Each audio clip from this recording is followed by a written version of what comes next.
Get ready with me. Sarap pa ng tulog. Gigising dahil meron tayong paghahandaan ngayong umaga.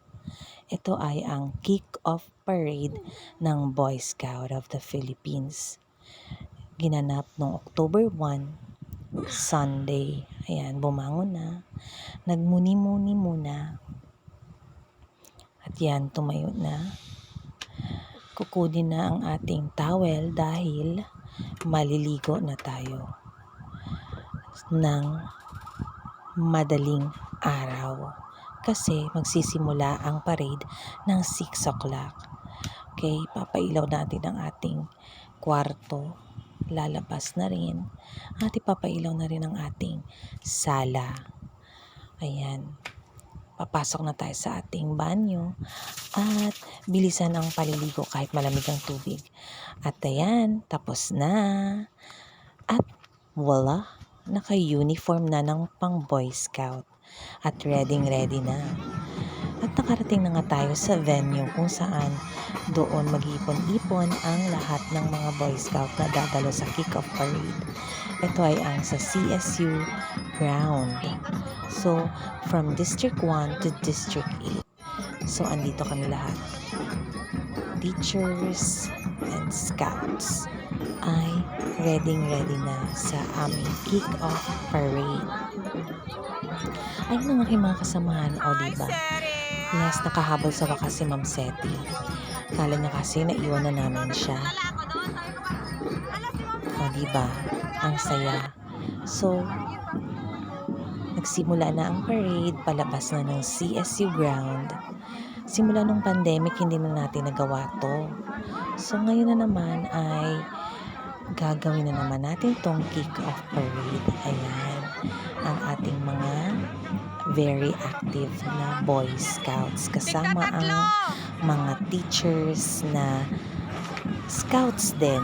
Laging handa. O diba? Nag-guide sila Ma'am Shaina, sila Ma'am Ivy. Ayan. Ang saya-saya. From CSU ground patungo sa City Plaza ang ating destination. So, ayan. Dito na tayo sa Sinswag Avenue. So, patuloy pa rin tayo sa paglalakad at sa pagpaparade. Nadaanan din natin ang PC Hill. Ayan. Meron tayong nakasalubong ng mga nag-motorcade. Yan din ang araw ng mga senior citizen. So, happy Senior Citizen Day sa lahat po ng ating mga lolo at lola. Ayan. O diba, nagkasalubungan ang ating mga lolo at lola at ang ating mga kabataang scouts. At eto pa, si Ma'am Filipa, o diba, umakyat pa talaga para lang makunan ng video ang mga nagpaparade. O diba, napaka-madiskarteng guro. At ayan na. Matadaanan na rin natin ang Immaculate Conception Cathedral. At yan na, ang kaharap niyan, pagkatapos yung magsimba, ay ang McDonald and KFC na kainan. O diba, dadaanan lang muna natin yan. Hello! Love ko to. Oh, hindi pala to sponsor. Okay, so ayan. So, masaya pa rin ang ating mga kasamahan sa pagpaparade kahit malayo na yung nilalakad. At pinadaanan kami mga prutas na mga nagtitinda ng prutas dyan sa tabi-tabi. At bumili nga ako ng gulay na kadyos. Sino pa nakakaalala ng kadyos? Nakatikim na ba kayo? Diba? Ang saya ng mga mukha ng mga scouts. Malapit na tayo yan sa City Plaza.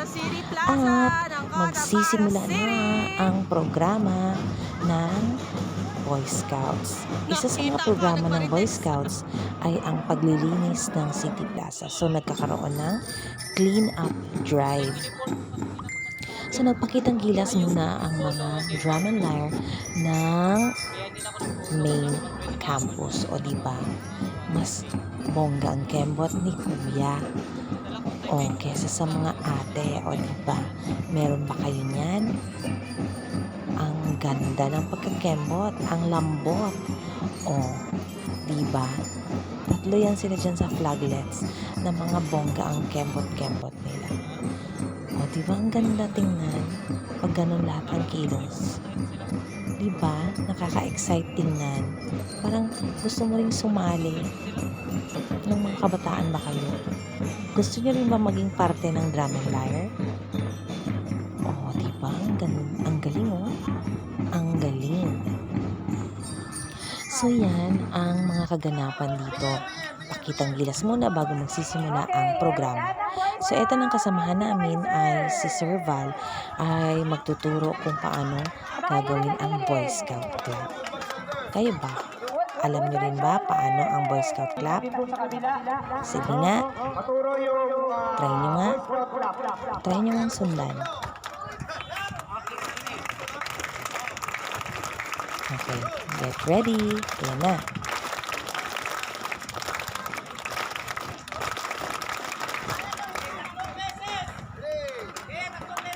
So, dapat alam natin kung paano ang tamang palakpak ng Boy Scout.